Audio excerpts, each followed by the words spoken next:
The UK has been called out by the US once again. And again, it's about freedom of speech and censorship.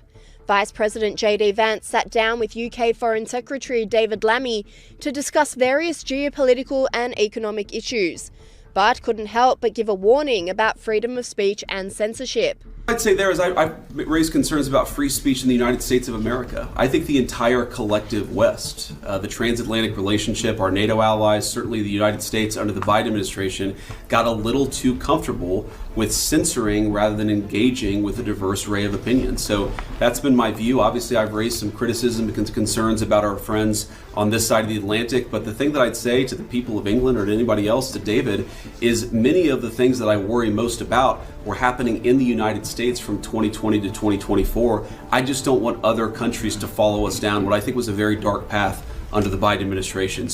Commentator Brad Palumbo agreed with the VP, saying the UK is heading down a dark path of censorship. I think he's absolutely right about the United Kingdom and their sad decline in freedom of speech and freedom of press. I mean, you have thousands of people who've been arrested over the years because of things they posted on social media. That is not a free country. That is a kind of modern dystopia, an authoritarian state where the government can roll up with the authorities to come get you because they don't like what you have to say.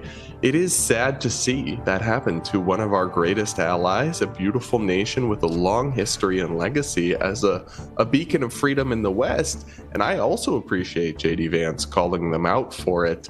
But honestly, it will have to come from within. Their own citizens will have to stop standing for it, stop standing for the censorship, stop standing for the overreach, for the absurd policing. You see video after video where the police roll up on somebody for a crude joke that they posted online, or for asking someone, why don't you speak English, or any other sort of thing that's just fundamentally not a police matter. Freedom of speech is a basic human right, and we should expect more from our partners in the West than the increased censorship we see in the United Kingdom, especially with the Online Safety Act just rolling out over there.